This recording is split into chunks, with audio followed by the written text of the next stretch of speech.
Olá, na presente aula iremos abordar a questão da impedância de antenas e circuitos equivalentes associados a antenas como transmissoras e como receptoras. É importante notar que do ponto de vista de circuitos eletrônicos, circuitos de RF, a antena deve ser caracterizada através de uma impedância. O projetista de circuitos, ele normalmente não vai entrar a fundo nos detalhes da construção da antena. Então ele precisa, para fins de casamento de impedância, máxima transferência de potência, um número que seja aplicável em teoria de circuitos. E esse número é a impedância, ou impedância de antena. Então, do ponto de vista circuital, a antena pode ser caracterizada como uma impedância de carga. E como toda impedância, ela tem uma parte real e uma parte imaginária, ou seja, uma resistência e uma reatância. A resistência pode ser decomposta em duas parcelas.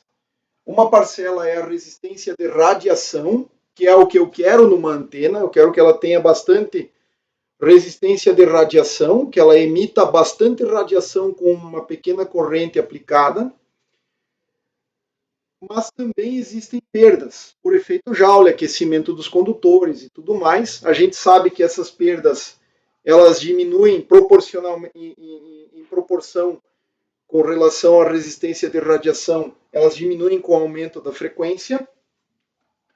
E é claro, existe também a parte reativa, né? Toda antena tem uma parcela reativa que pode ser compensada. Então, isso, embora exista, você pode fazer um casamento de impedância e eliminar a parte imaginária.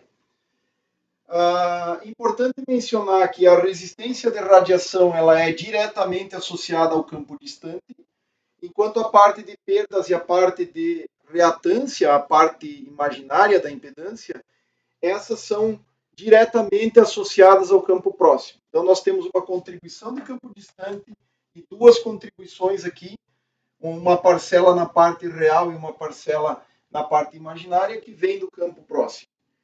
Campo próximo e interno à antena, né? Dentro da região antena, você tem lá as correntes que circulam na antena, que produzem efeito Joule, e isso, então, vai produzir as perdas. Ou se você tiver uma antena, por exemplo, uma antena de polo magnético, você tem uma indutância associada e isso vai produzir, então, uma parcela reativa, né, que deve ser devidamente compensada.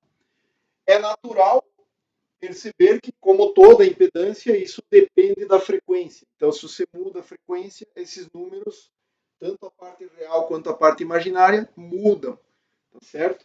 Então, vamos discutir um pouquinho mais essas quantidades aqui, associadas à impedância da antena. A primeira delas é a resistência de radiação. Então, a resistência de radiação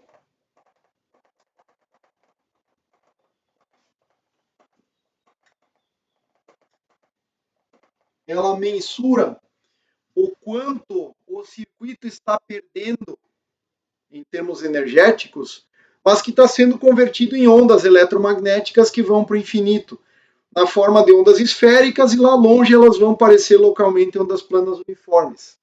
Então, essa resistência de radiação, ela mede isso, mede quanto a antena radia.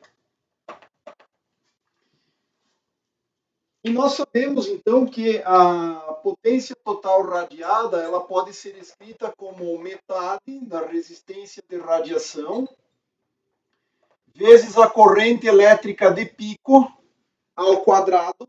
Aqui, se você tiver um número complexo, né, isso aqui está no domínio da frequência já. Se você tiver uma corrente de aplicação com módulo e fase, seria o módulo ao quadrado, portanto. Via de regra, esse número pode ser complexo. E esse valor aqui é o módulo de zero, é a magnitude de pico da alimentação de corrente.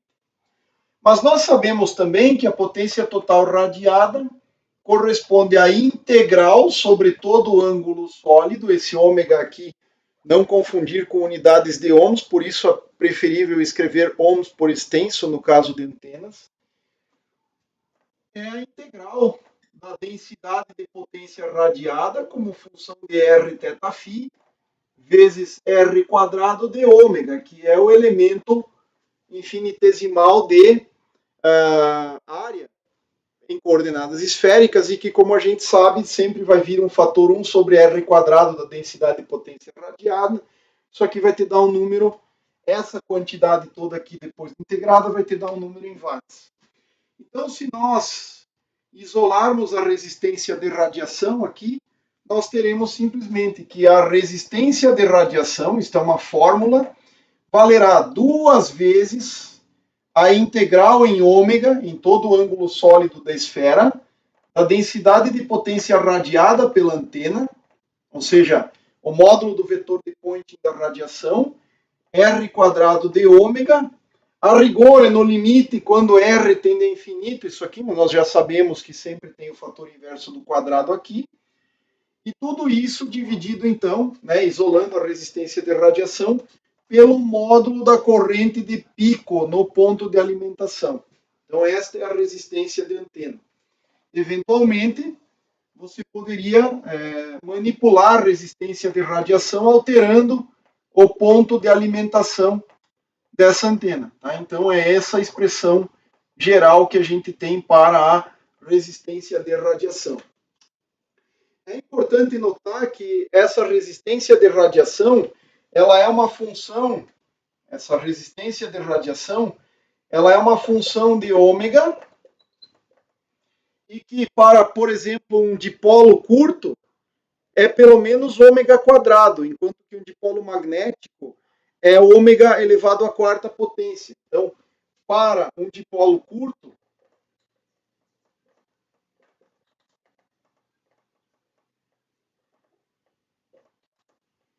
ou para um dipolo magnético, como exemplos aqui,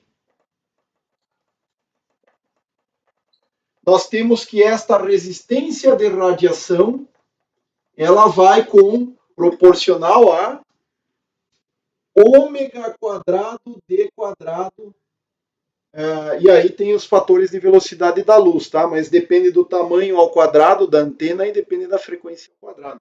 Se você lembrar bem, né? Resistência de radiação é d sobre lambda ao quadrado. Tudo isso ao quadrado. Então, para você ter inverso de lambda aqui, você teria que ter frequência aqui em cima sobre C. Né? Até poderia representar C quadrado aqui. Né? Fator K, D quadrado, K quadrado, D quadrado para o dipolo curto. Enquanto que para o dipolo magnético, uma espira de corrente, esta resistência de radiação, ela é proporcional, se você lembrar, ao raio da espira à quarta potência, dividido pelo comprimento de onda à quarta potência, ou seja, A sobre lambda à quarta. Então, em termos de frequência, isso aqui é um ômega elevado à quarta potência, o raio da espira elevado à quarta potência, dividido pelo C à quarta, né, pela velocidade da luz à quarta potência. Então, vejam só, a resistência de radiação, ela no mínimo vai com o quadrado da frequência. No mínimo. E vai poder depender de outras potências pares da frequência, né? Ou uma função arbitrária. Mas se você fizer uma expansão, no mínimo com o quadrado da frequência. Tá certo? Então, esta é uma importante afirmação a respeito da resistência de radiação. Ela cresce no mínimo quadraticamente com a frequência. Tá? Bom, dito isso, nós podemos analisar a resistência de perdas. A resistência de perdas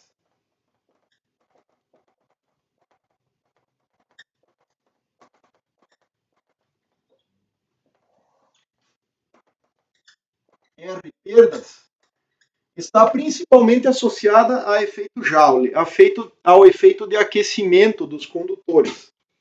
Tá? Então, a potência dissipada, ela é proporcional, em teoria de circuitos, melhor dizendo, no teorema de Poynting, ela é proporcional ao J ponto complexo conjugado do campo elétrico, e esse campo elétrico aqui tanto a corrente que está lá na antena, mas esse campo elétrico aqui tem mais a ver com o campo interno, que está forçando a presença de uma corrente elétrica lá na antena. Então, proporcional, eu poderia dizer que essa potência dissipada é igual a metade da parte real disso aqui e integrado sobre o diferencial de volume, tá certo? Só que esse cara, J, que está sendo formado lá dentro da antena, ele poderia ser escrito como condutividade vezes o campo interno lá, ou o campo que força a corrente, né, as fontes de corrente lá dentro da antena. Tá? Então, rigorosamente falando, eu poderia escrever isso aqui como 1/2 da resistência de perdas vezes o I0 quadrado em módulo também, para usar o mesmo critério da corrente, e isso me permitiria, então, representar que a resistência de perdas está associada a um fator que é 1 sobre o valor da corrente de alimentação ao quadrado, uma integral sobre todo o volume do espaço, mas principalmente a corrente, ou seja, a corrente está nas regiões onde existe a fonte os condutores que formam essa antena, portanto. Então eu teria isso aqui, ó. J escalar campo elétrico interno lá, que é aplicado para fazer a alimentação da antena. Então esse é um campo interno, ou na região fonte lá, e que força essa corrente. É claro que aqui eu poderia trocar por J complexo conjugado, certo? J complexo conjugado, e dividir pela condutividade. Essas expressões, elas são bastante intuitivas, mas em muitas situações, para você fazer um cálculo bastante consistente, é necessário um software numérico que leve em conta todo o cálculo da impedância de antena. A parte mais correta, ou que eu diria que é mais fácil de calcular corretamente, próximo do valor real, é a parte de resistência de radiação, que depende do campo distante, e esse campo é mais fácil de calcular. Toda a parte de resistências, de perdas e de reatâncias da antena tem a ver com o campo próximo. As aproximações têm que ser bem feitas ou por software numérico e que ainda levem em conta reação da radiação e tudo mais. Mas basicamente você teria algo proporcional a isso aqui, né? Efeito Joule. Esse efeito Joule vai produzir aquecimento nos condutores ou na região fonte, na região de antena, e isso produz uma parte de perdas. Agora, veja só o seguinte, essencialmente, se nós pegarmos um filamento, só para pegar um exemplo mais simples, de uma antena filamentar, tá? E principalmente em todas as antenas que são construídas com condutores metálicos, é nessa região do alimentador que está a maior parte das perdas. É claro que numa antena parabólica também você teria no paraboloide uma parte de aquecimento e perdas no próprio material condutor, que não é ideal e tudo mais. Mas só para pegar como exemplo aqui um fio condutor, veja só, se ele tiver um diâmetro, eu vou chamar esse diâmetro de D, letra D maiúsculo aqui, e um comprimento D pequeno aqui, né, ou L, vamos chamar de L este comprimento aqui. Veja só, a gente sabe que a resistência ômica ou de perdas desse cara, desse elemento infinitesimal de fio, até vou colocar um infinitésimo aqui, ΔL, tá certo? Vai corresponder a um diferencial de resistência, corresponderá a um ΔL, é o comprimento infinitesimal, e você tem que integrar sobre todo o comprimento, né? É uma proporcionalidade aqui, mas você teria o quê? Vezes inversamente proporcional à área, que é ocupada pela corrente aqui, tá? E inversamente proporcional à condutividade do condutor com que você construiu a antena. Tá? Então existe coloquei como igualdade, mas existiria uma proporcionalidade. Ou você poderia dizer que essa aqui é a área efetiva. Aqui, né? E lembre que olhando pela seção transversal do fio, a corrente ela se distribui numa região de espessura da ordem do delta, que é o comprimento de penetração de campo. Então, a área, efetivamente, ela vai corresponder, via de regra, a uma integral, desde, se eu pensar que o diâmetro, que o raio do condutor circular aqui é d sobre 2, eu tenho que integrar isso aqui de d sobre 2 menos delta até d sobre 2. É ali que está a corrente. Tá certo? E aí eu vou integrar quem? A seção transversal aqui, que seria 2π, o fator é 2π sempre, porque você tem uma integral em dφ, se a sua antena tem esta geometria para os condutores, obviamente. E aí você tem que integrar quem? R quadrado, ou ρ quadrado, que é o... Desculpa, ρ de ρ, né? É o raio vezes o delta raio, né? Então você teria... Essa é a unidade de área total. Agora, se você tiver uma espessura delta ou um efeito pelicular muito pronunciado, de tal maneira que esse delta é bem menor do que o d sobre 2, a sua área ela pode ser representada aproximadamente por o comprimento 2π vezes essa espessura aqui, que é delta, vezes o diâmetro. Tá? Seria algo proporcional a isso. Claro que você pode fazer essa conta aqui também, né? 2π vezes ρ quadrado sobre 2, então você vai ter π vezes ρ quadrado, só que você tem que levar em conta os limites de integração. De d sobre 2 menos delta até d sobre 2. Então eu tenho que substituir os limites aqui, o inferior e o superior. Então você pode fazer essa conta e fazer aproximações. Mas o que importa efetivamente aqui é que a resistência ômica ela vai ser proporcional ao inverso da condutividade vezes o delta. Vejam só, você tem condutividade vezes delta, que aparece na área, que o resto são fatores geométricos que, como o comprimento do fio, o diâmetro do fio, que são parâmetros construtivos. Mas o delta é um parâmetro eletromagnético que depende da frequência. Então, esta função aqui, que é a resistência de perdas, é uma função outra, né? Vou chamar de F1 de ômega. Tipicamente, as perdas têm uma função da frequência também. E, se nós lembrarmos bem, o delta ele é a raiz quadrada de 2 dividido por ômega, a permeabilidade magnética do condutor, vezes a condutividade do material. Tá? Então, se você inserir esta expressão, o inverso do delta é o próprio alfa, né? O alfa de constante de atenuação, se você inserir essa expressão aqui, você vai chegar à conclusão que a resistência de perdas ela será proporcional. Esse símbolo aqui é de proporcionalidade, não o alfa de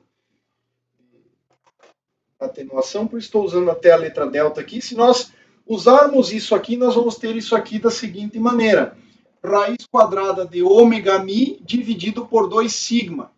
Ou seja, dependerá da condutividade do condutor que está sendo usado e dependerá da raiz quadrada da frequência. Então, isso aqui é uma função proporcional à raiz quadrada de ômega. Tá certo? Esse é um ponto importante aqui. Então, pelo menos raiz quadrada de ômega. E aí, se nós lembrarmos bem, a eficiência de radiação ela é dada como a potência total radiada dividido pela potência total inserida na antena, que vai se separar em duas parcelas, as perdas mais a radiação. Se nós expressarmos isso aqui, e aí eu estou considerando que a parte reativa foi compensada, então isso já foi feito. Então, se nós expressarmos isso aqui em termos das resistências, você vai ter resistência de radiação dividido por resistência de perdas mais resistência de radiação. E aí você veja que isso aqui, se você pegar uma antena dipolo, né, como exemplo, um dipolo curto,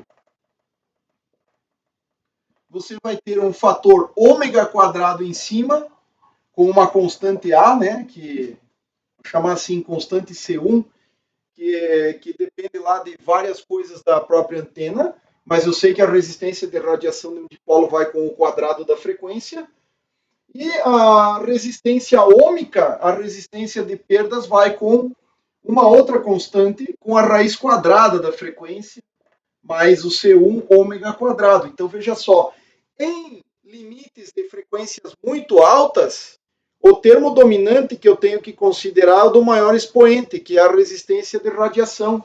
Então, você pode querer fazer um gráfico disso aqui, mas essa eficiência aqui para ômega muito grande, ou seja, o limite de ômega tendendo a infinito, digamos, matematicamente esse limite poderia ser feito, né? Claro que aí eu estou quebrando todas as aproximações, inclusive para que eu possa considerar de polo curto e tudo mais. Mas enfim, se você fizesse uma frequência muito grande, esse número tenderia para 1 e a eficiência de radiação vai para 1.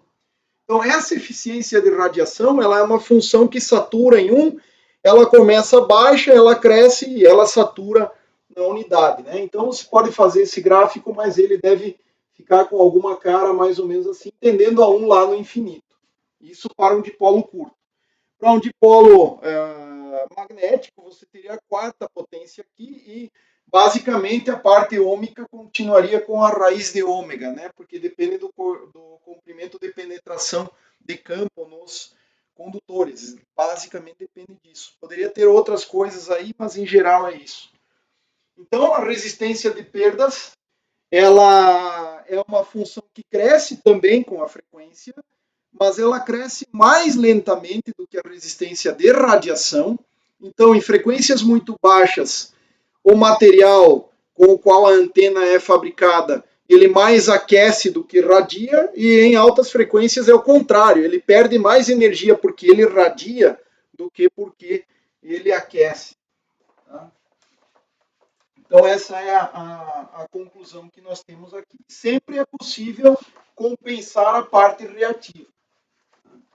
Mas a parte reativa, se eu lembrar que reatâncias, essas reatâncias, elas podem ser capacitivas ou indutivas,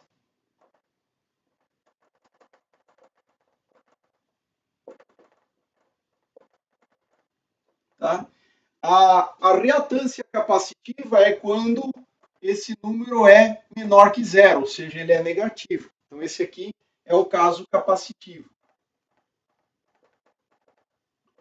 E aí eu posso lembrar também da teoria de circuitos que 1/2 da capacitância vezes a diferença de potencial nos terminais do capacitor ao quadrado, em módulo aqui, né?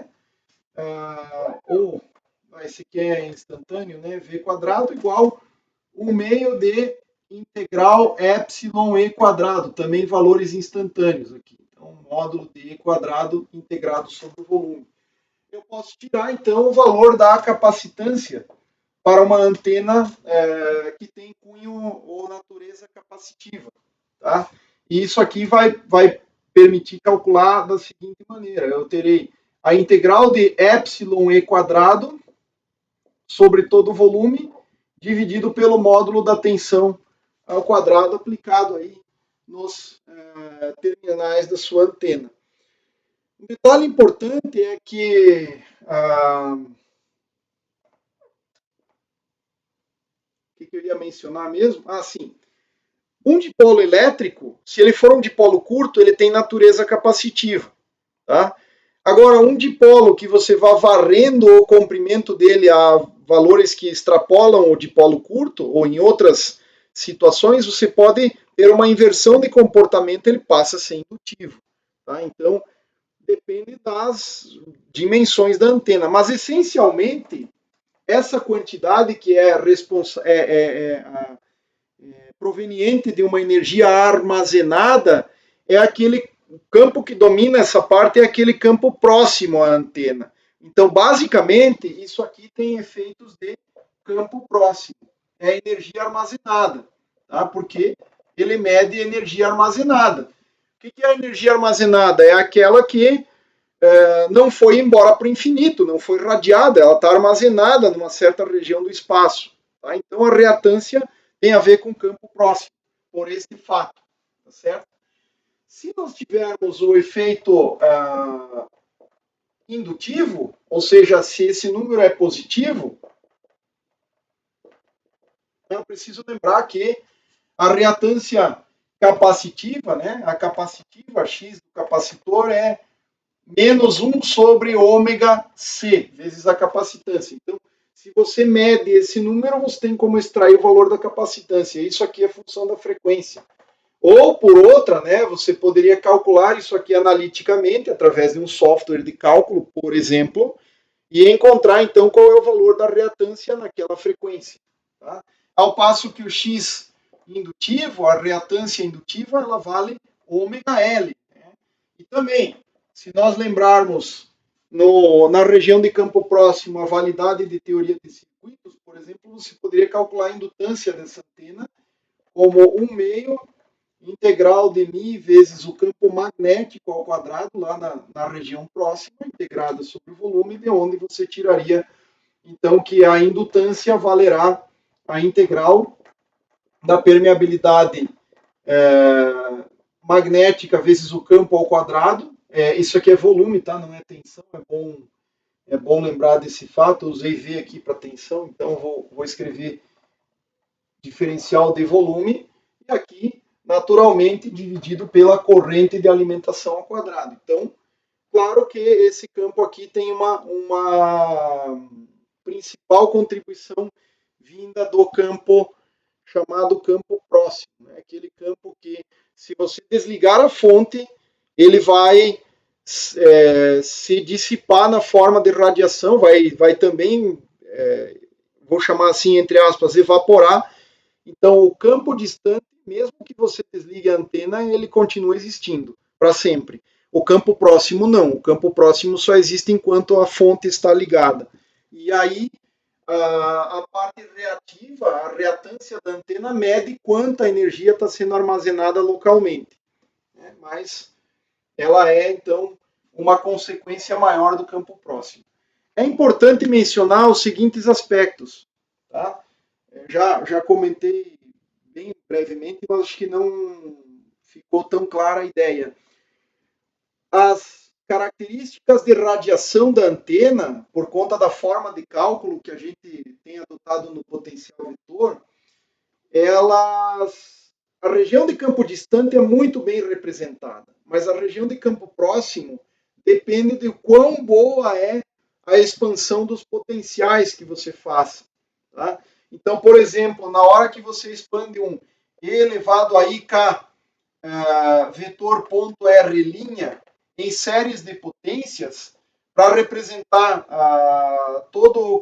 e também a forma como você representa a corrente aqui, ela tem uma tendência a representar melhor, né? A forma como a gente chega a essa expressão aqui, tem uma tendência a representar melhor o campo distante.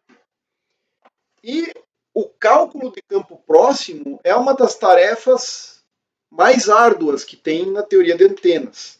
Então, é muito comum que se faça o seguinte: você calcula os campos distantes, eles têm uma importância sobremaneira na hora de fazer análise. Normalmente, os problemas envolvem campo distante. Então, você faz os cálculos, determina diagrama de radiação, determina ganho, tudo isso é campo distante. Mas, muitas vezes, a caracterização da impedância da antena é feita via medida experimental. Então, se a antena for de alta frequência, principalmente, você pode medir parâmetros S e caracterizar essa antena no domínio da frequência. E aí, se você tem os parâmetros de reflexão da antena, você automaticamente calcula a impedância da antena na faixa de frequência que você desejar. Tá certo? Então, isso para a própria impedância. Agora a gente vai tentar mostrar o que é o circuito equivalente de antenas. E é possível representar também o sistema de comunicação via muitas entradas, muitas saídas. Tá? Mas aqui é o seguinte, circuitos equivalentes.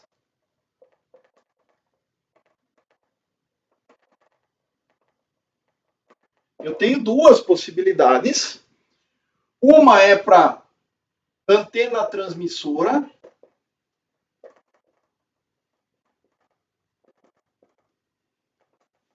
E a segunda é para a antena como receptora.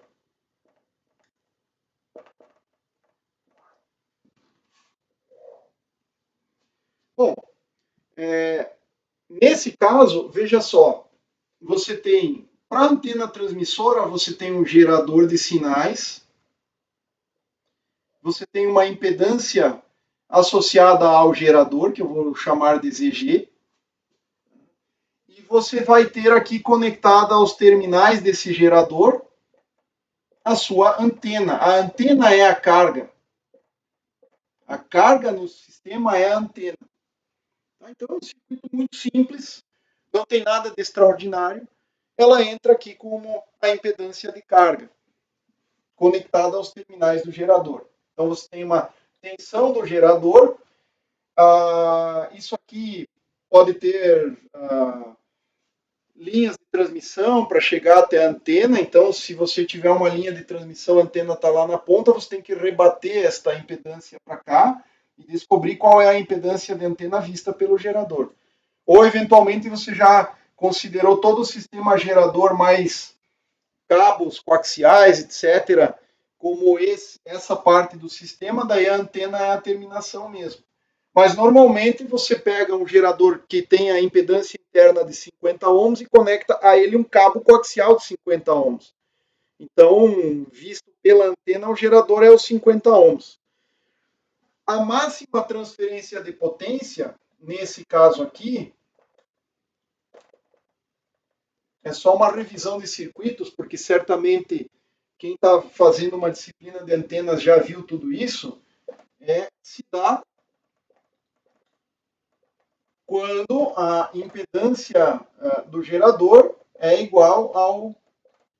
ou a impedância da antena é o complexo conjugado da impedância do gerador, ou a impedância do gerador é o complexo conjugado da impedância da antena. Ou seja, uma é o complexo conjugado da outra. E você tem a máxima transferência de potência porque a parte reativa se compensa. Então você tem aqui equivalentemente uma impedância que está compensada. Aí você vai ter uma corrente circulando aqui. Essa corrente I aqui, ela vai ser dada por tensão do gerador dividido por 4 vezes a resistência total da antena, e aqui leva em conta a perda também. Então você vai ter uma corrente que é a tensão de pico do gerador dividido por 4 vezes a resistência da antena. Desculpa, 2 vezes, né? Porque você vai ter essencialmente RA mais RA. Então, VG dividido por 2RA, né? Já que na máxima transferência de potência esses dois caras são iguais e o reativo foi cancelado. A parte real é igual e o reativo é compensado. Então, se aqui você tem IXG, aqui você tem menos IXG, e aí isso se compensa, né? Se cancela totalmente. E a potência total transmitida, veja só, a potência que é entregue para a antena pelo gerador vai corresponder ao módulo ao quadrado da tensão do gerador, ou, se você quiser escrever assim, olha, é a tensão que fica aqui, mas isso é um divisor de potência, VG sobre 2, vezes esse cara daqui, ó, VG sobre 2RA. Então seria isso. E se você estiver ainda pensando em regime harmônico, você vai ter 1/2 da parte real módulo quadrado disso aqui. Então você vai ter algo assim, olha, como módulo de VG quadrado, módulo de VG ao quadrado, dividido por ou um meio vem do fator do divisor de tensão, ou, melhor dizendo, porque a corrente fica dessa forma. O outro meio é por conta do divisor e você ainda vai ter o valor de pico dividido por 2, né? Quando você pega o valor da média temporal. Então, isso aqui vai te dar um fator de 8RA, algo assim. Ok? Então, no valor médio, esse aqui, valor médio, ou valor RMS. O VG é valor de pico. Estou considerando valor de pico para VG. Valor RMS da potência entregue à antena. Então, você teria isso como máxima transferência de potência. A antena como receptora, ela nada mais é do que o gerador do sistema. Então, o gerador do sistema é uma tensão induzida na antena por um campo que vem, digamos que você tem um fio, aqui, a sua antena. Vem um campo incidente, uma certa densidade de potência incidente, que tem um campo elétrico incidente aqui. A antena está orientada, digamos, numa direção L, e você vai ter uma tensão induzida nesse elemento de fio aqui, uma tensão induzida que é igual à integral de E escalar de L, tá? Você pode colocar um menos aí, mas enfim, é proporcional a isso aqui, tá certo? E se o campo que chega é um campo uniforme e o campo distante é um campo uniforme, você vai ter que isso aqui é proporcional a E ponto o tamanho da antena. Ou seja, se o campo elétrico da antena chega assim e a sua antena está orientada assim, a tensão induzida vai ser zero, porque eles não estão colineares. O máximo é quando eles estão linearmente orientados, colineares. E esse L aqui indica, no caso de um elemento, de um segmento infinitesimal, a polarização do fio. Mas pode ter outros tipos de antenas, então você, por exemplo, uma antena de polo magnético. É melhor você pensar no campo magnético, a lei de indução de Faraday, e encontrar a tensão induzida lá na antena. Tá? Então, basicamente, você vai ter uma tensão induzida nos terminais da antena pela reciprocidade. A antena é o gerador e a impedância que ela tem como transmissora, ela tem como receptora. Então, aqui, ela tem impedância ZA. Continua com a mesma impedância. A impedância da antena é única. Não importa se ela está atuando como transmissora ou como receptora. A diferença é que como transmissora ela é a carga e como receptora ela é a fonte da potência que vai ser entregue a quem? A uma carga que vem adiante. Ou seja, essa carga aqui é um circuito seguinte. Tá? Então, ZL aqui. Então, você teria aqui a antena é a carga. Na transmissão, a antena é a carga. E na recepção, isso aqui é a antena. A antena atua como gerador de sinal. Ok? Isso é importante. Novamente, mesma análise de circuito, se você quer transferir a máxima potência da antena para a carga, máxima transferência ZL igual ZA complexo conjugado. Muitas vezes você vai ter aqui da antena, ela vai ser conectada diretamente a um amplificador cuja impedância de entrada é infinita, então você vai amplificar a tensão e tudo mais. Então isso aqui é a impedância vista pela antena do circuito que vem pela frente, né? Amplificadores, filtros, então tudo aquilo que vai para frente no sistema de comunicação é enxergado pela antena como uma impedância de carga. E eventualmente você quer máxima transferência de potência, aí depende, tá? Mas essencialmente, se você quiser a máxima transferência de potência, que é a mesma análise, só que trocam os papéis, né? Você vai ter a antena como gerador e a carga lá é aquilo que vem depois. Tá? Então, esses são os dois circuitos equivalentes. Não é muito difícil de entender. A antena, quando ela está sendo alimentada, ela é a carga, então ela vai transmitir sinal, ela está sendo alimentada por alguém, vai começar a radiar, mas se ela está aqui, ó, no espaço esperando chegar um sinal, quando chega um campo elétrico, induz uma corrente, essa corrente vai ser transmitida para o circuito, ela passa a gerar potência para, gerar entre aspas aqui, né, tudo se conserva, mas ela vai passar a entregar energia para o circuito que vem pela frente, ou para a carga que vem pela frente. Então, esses são os circuitos equivalentes.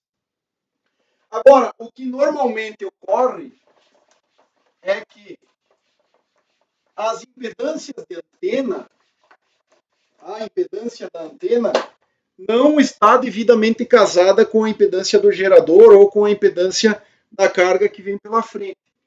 Tá? Então, quando não há casamento, você tem que fazer quando ZG diferente de ZA, por exemplo, eu vou pegar o caso da transmissão aqui, porque a mesma ideia, toda ideia se aplica se for na recepção, tá?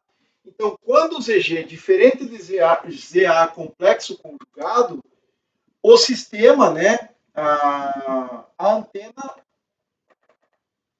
está descasada, ou as impedâncias estão descasadas, né? E aí, o que a gente faz? A gente faz circuitos de casamento de impedância.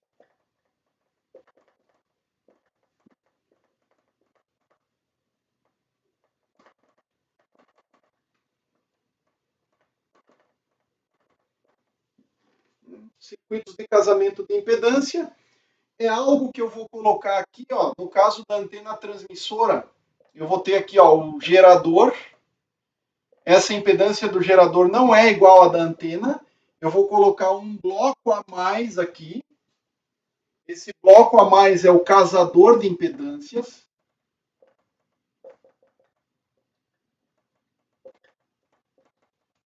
E aí eu vou conectar a antena. Okay? A antena separada por um casador de impedância.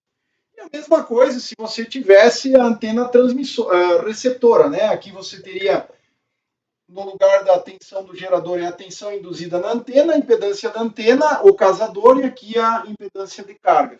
Mas a ideia é circuitos elétricos, aqui já nem é mais teoria de antenas. O que interessa é que a antena tem uma impedância e você pode fazer todas as análises necessárias com circuitos ou possíveis com teoria de circuitos para antenas. Casadores de impedância possíveis, tem vários tipos, tá? Você pode fazer com elementos discretos ou com elementos concentrados, o casador de impedância, esse cara, né? Casadores de impedância.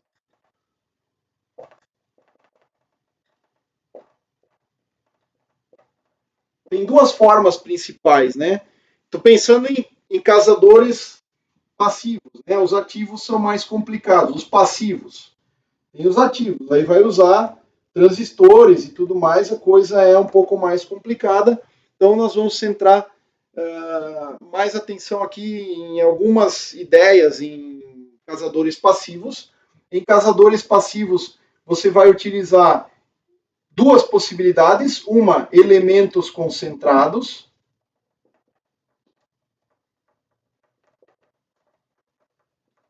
Né? Ou seja, resistores, indutores e capacitores. É isso que você vai usar, mas concentrados. E transformadores também, que é, enfim, indutância mútua, mais, enfim. Mas eu vou colocar aqui transformadores. Tipicamente, se você vai para altas frequências e vai utilizar um transformador concentrado, você precisa que o núcleo seja de ar. Porque, tipicamente, ou mesmo em baixas frequências, né, os núcleos eles têm não linearidades muito pronunciadas. Então, se a potência que é requerida na alimentação da antena é muito alta, tá? Principalmente quando ela atua como transmissora, que você vai jogar uma potência grande em cima da antena, o casador de impedância não pode ter elementos não lineares. Se você tiver núcleos ferromagnéticos e chegar na região de não linearidade, na região de saturação, você vai distorcer o sinal, vai alargar a banda e aí isso não é desejável de maneira alguma. Então, preferencialmente, quando você vai utilizar isso aqui, preferencialmente lineares.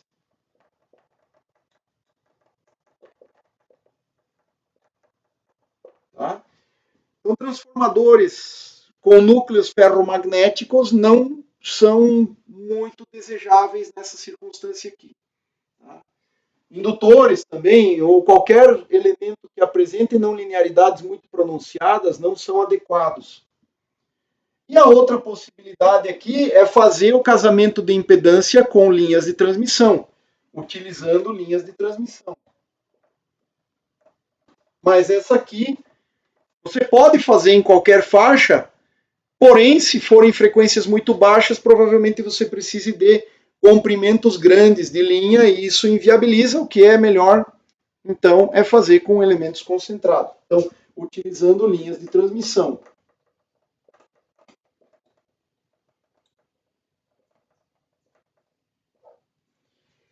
Bom, naturalmente, tá, esse primeiro cara aqui, que é elementos concentrados, é mais indicado em frequências baixas.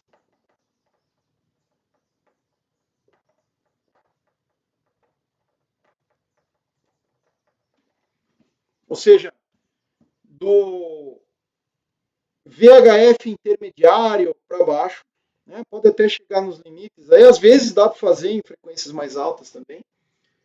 Ou dá para fazer, principalmente hoje com a integração maior, redução de dimensões de componentes, mas é mais indicado em frequências mais baixas. E esse aqui, se você for fazer um casamento de impedância utilizando linhas de transmissão, frequências altas. Não que não dê para fazer em frequências baixas, mas em frequências mais altas é mais fácil de fazer. Microondas, por exemplo. Em frequências de microondas, centenas de megahertz, fica mais simples, as dimensões das linhas ficam menores. Então, são essas as possibilidades. Existem algumas configurações possíveis. Algumas possíveis com elementos concentrados.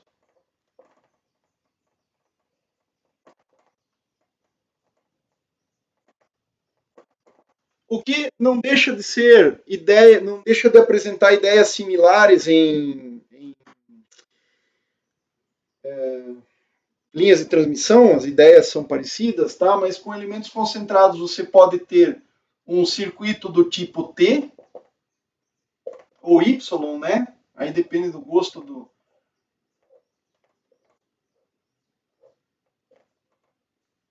freguês, como dizem, né? Mas poderia ser Y também, se você desenha isso aqui assim, é a mesma coisa. Então você tem isso aqui, ó. Você vai ter a sua impedância que você quer casar, no caso a antena aqui.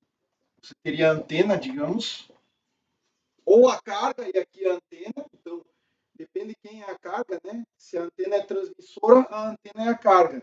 Se a antena é receptora, daí aqui vem o circuito seguinte. E aqui a antena estaria para cá. Então, você pode colocar uma impedância Z1 aqui, uma impedância Z2 aqui e uma impedância Z3. Então, aqui, ó, a sua caixinha é isso aqui, ó. O que é que você precisa fazer? Você precisa, de alguma maneira, transformar ZA em ZG aqui. Ela tem que ser vista como ZG complexo conjugado, melhor dizendo. Porque aqui você vai ter o ZG. Então, tudo isso aqui, ó, o equivalente que é visto aqui, a impedância equivalente que é vista aqui, tem que ser o ZG complexo conjugado. É isso que você quer que aconteça do lado de cá. Aí você vai ter a máxima transferência de potência nessa circunstância. Então, quem são Z1, Z2 e Z3? Isso vale para qualquer configuração que você queira. Indutores e capacitores. Pode ser resistor? Até pode, mas resistor consome energia. Tá? Então você quer o quê? Você quer transferir energia do gerador para a antena e não gastar em outro resistor que está no meio do caminho. Então você vai ter que dar um jeito de colocar capacitor, capacitor, indutor, capacitor, capacitor, capacitor, indutor, enfim. Aí é questão de criatividade do projetista, mas normalmente você tem 2 capacitores e um indutor, ou 2 indutores e um capacitor, e assim vai. Então, você vai fazer uma conta, uma álgebra, para chegar aqui à impedância equivalente. E a outra forma possível é o tipo π, pela forma com que você faz esse casamento, ou seja, basicamente, de novo, aqui você tem o Z do gerador, aí aqui é a caixinha do casador de impedâncias, tá? Aqui você vai ter a antena lá do outro lado de novo, na terminação, aí você faz o quê? Uma coisa com cara de π. Isso aqui, ó. Tem um formato de π, né? Parece a letra π.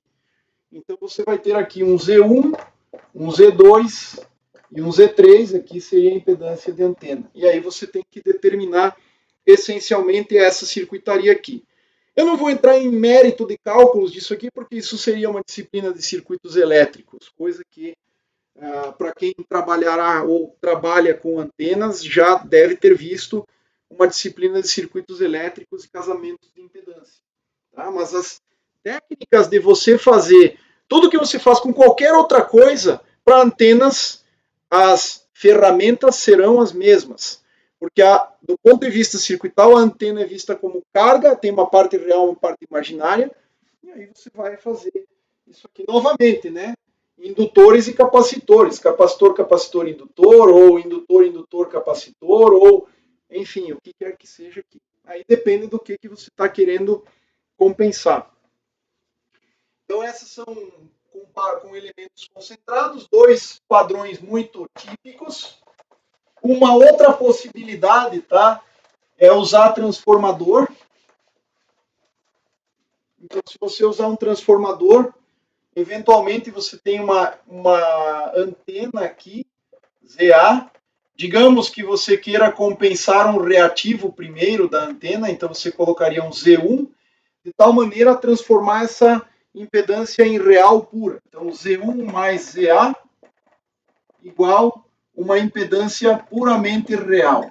É possível também transformar isso sem passar por a etapa de inserir Z1 aqui, poderia ser do outro lado, enfim, mas uma outra possibilidade seria essa aqui. Você faz aqui um transformador com uma certa relação de número de voltas, seja N1 por N2. E aí aqui você vai ter, se isso aqui é real puro, aqui é real transformado, é real puro, e é transformação, relação de transformação de impedâncias, né? A potência de um lado igual à potência do outro.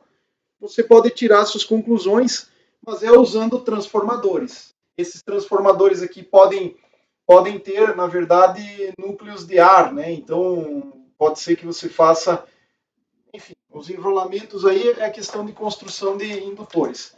Mas aqui você teria, então, uma impedância ZA, Z real, né? Que é aquela Z real linha, né? Ou seja, transformada. Ela foi transformada pela relação de transformação. Então, essa é uma possibilidade. Eu gostaria de mencionar um outro aspecto também, que quando se trata de antenas é importante, é que em muitos circuitos você tem a antena tem que ser um circuito balanceado e a fonte, o gerador, não é balanceado. Tá? Quando você tem... O que é balanceado e não balanceado? Então, o balanceado é quando você tem um terra simétrico em relação a dois sinais. Então, você tem uma referência simétrica. E o não balanceado, que é muitas vezes o mais comum na hora de montar o seu circuito de transmissão, os amplificadores e tudo mais, o não balanceado você tem um terra, você tem um ground, e todas as tensões são medidas a partir dele. Você não tem menos aquela tensão em algum ponto do circuito. Né? Então, um dipolo elétrico, ele necessitaria de uma tensão balanceada, ou seja, num dos condutores você vai aplicar mais V e no outro menos aquele V. Mas normalmente a saída do circuito, um cabo coaxial, por exemplo, com a malha já muitas vezes aterrada ao plano de terra e tudo mais, ele não está balanceado. Então é necessário muitas vezes uma estrutura chamada de balloon, tá? Que é o balanced, circuito balanceado, para não balanceado, ou unbalanced. Então é muito comum que você veja isso ou principalmente para quem já instalou alguma antena, você tem os balões prontos, comerciais, muitos deles. Muitos desses balões transformam impedância também, de 4 vezes para 1, de 2 para 1, e aí vai. Tá? 4 para 1 seria, de um lado, você tem 200 ohms, do outro 50, e vice-versa, né? 50 de um, 200 do outro. 4 para 1, ou 2 para 1, 50, 100. Ou se a sua impedância de um lado é 75, do outro é 300. Então, muitas vezes, você pode transformar impedâncias também, mas aí já é um balão com transformação de impedância. Um balão comum, ele não transforma impedância, ele simplesmente faz com que você tenha, de um lado, um circuito que tem um terra e um sinal aqui, um gerador de uma fonte de sinal, digamos assim. Tá? Então, esse sinal aqui é vou chamar assim de V1. Tá? E aí, depois do balão, você tem aqui algo como uma referência, que está aqui nesse circuito, e você tem um V2 e menos V2. Então, aqui você tem o sinal simétrico em relação ao terra. Então, isso aqui é um desbalanceado desse lado para balanceado do outro. E isso aqui é chamado de balão. Okay? Esse tipo de dispositivo é chamado de balão. Então, normalmente, se você tiver uma circuitaria toda numa placa de circuito impresso, que tem um plano de terra, e aí você quer conectar uma antena de polo elétrico, que tem que ter o sinal balanceado,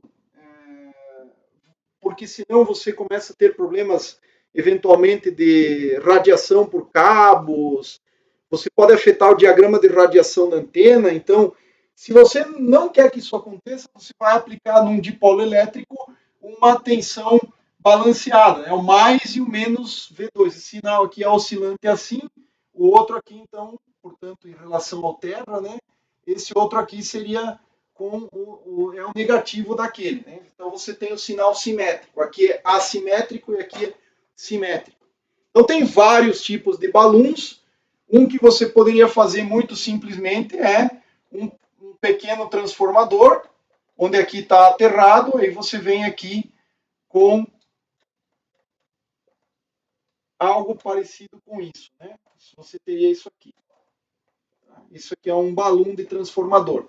Então você tem N1 voltas aqui, se você quiser muitas vezes fazer transformação de impedância também, N1 voltas para N2 voltas, aqui em cada um dos enrolamentos, aqui você teria V1 e aqui você teria V2 menos V2. Seria um balão de transformador, certo? Você teria um balão com transformadores.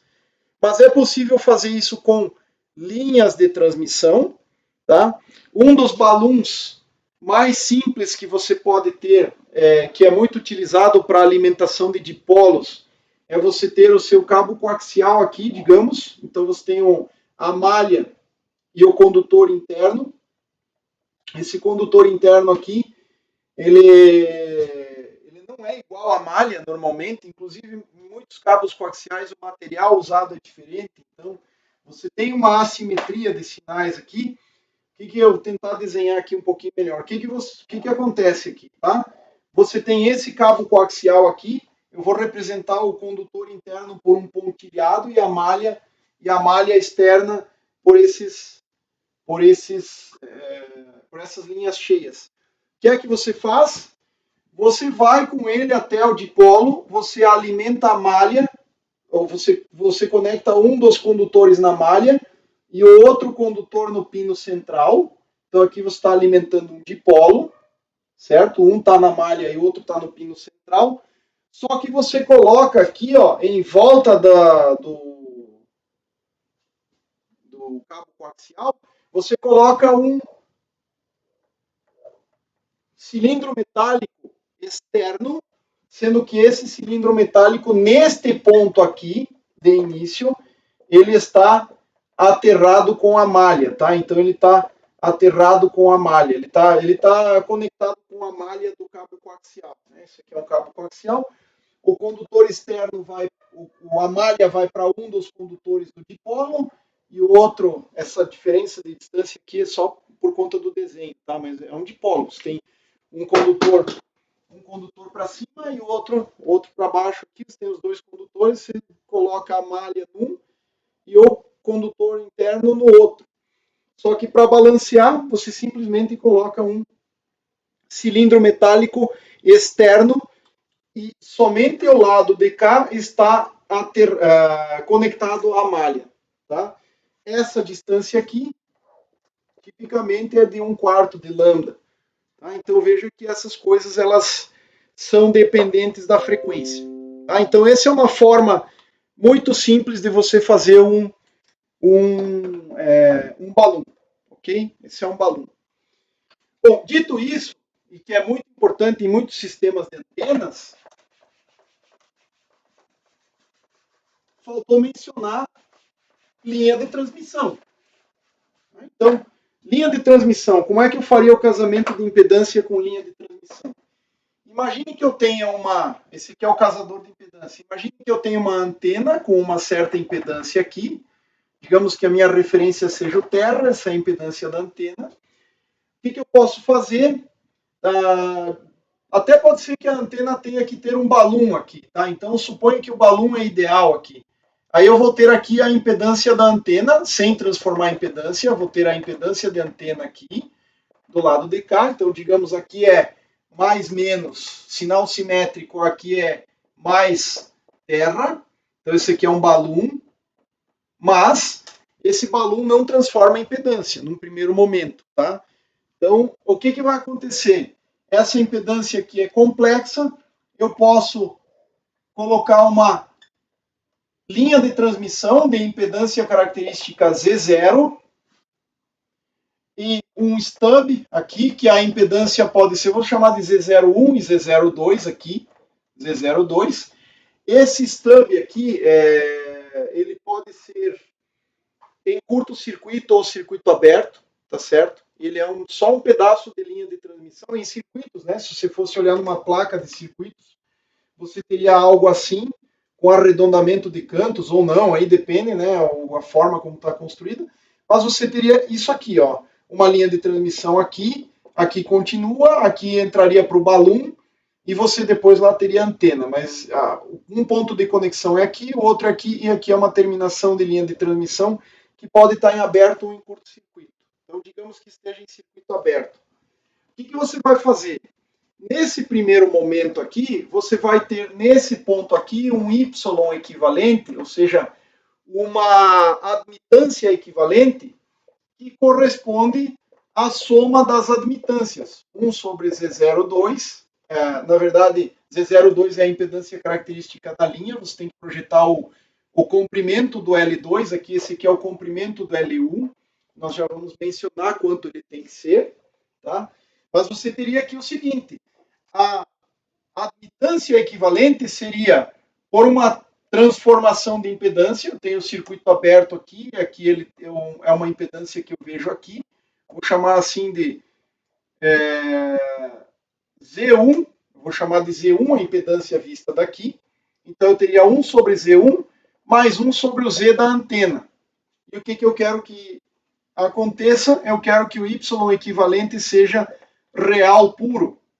Ou seja, o inverso dessa impedância que está aqui tem que cancelar completamente o reativo desse cara. Porque aí a impedância equivalente, a Z equivalente deste paralelo dessas duas impedâncias que estão aqui, vai ser real pura. Então eu vou fazer isso aqui, ó. Eu quero que o Y equivalente, ou seja, eu inverto a impedância da antena e eu somo um número que é uma admitância, de tal maneira a compensar o reativo. De cara eu já mato a parte reativa, elimina o reativo da antena. Tá? Feito isso, o que você pode fazer? Esse Z equivalente, que é o inverso dessa admitância equivalente que está aqui, eu vou usar aqui um transformador de impedâncias. Normalmente o Z do gerador é real, eu vou admitir que seja real, porque normalmente é. O que eu quero? Eu quero que o Z equivalente que está aqui seja visto como ZG aqui. E isso, na teoria de linhas de transmissão, é feito através de um transformador de impedância, que tem o comprimento L1 igual a 1/4 de lambda, tá? E essa linha vai ter uma impedância característica Z01, e aí eu posso manipular isso aumentando a espessura ou diminuindo a espessura, a largura, melhor dizendo, a largura dessa trilha. Eu vou manipular a largura de trilhas aqui também, para fazer a impedância Z2. Então, eu vou manipular larguras de trilhas, de tal maneira que o Z01, que é a impedância desta trilha, seja igual à raiz quadrada do produto dos extremos, ou seja, do Z equivalente vezes o Z do gerador, admitindo-se que o Z do gerador seja real puro. Eu estou admitindo que isso aqui é igual ao Z complexo conjugado, então não preciso jogar nenhuma parte reativa. Mas caso tenha que compensar algum reativo, também não é muito complicado de ser feito. Aí muitas vezes é melhor já transformar isso aqui direto, sem colocar esse stub aqui e colocar o stub lá, na outra parte aqui, na outra ponta.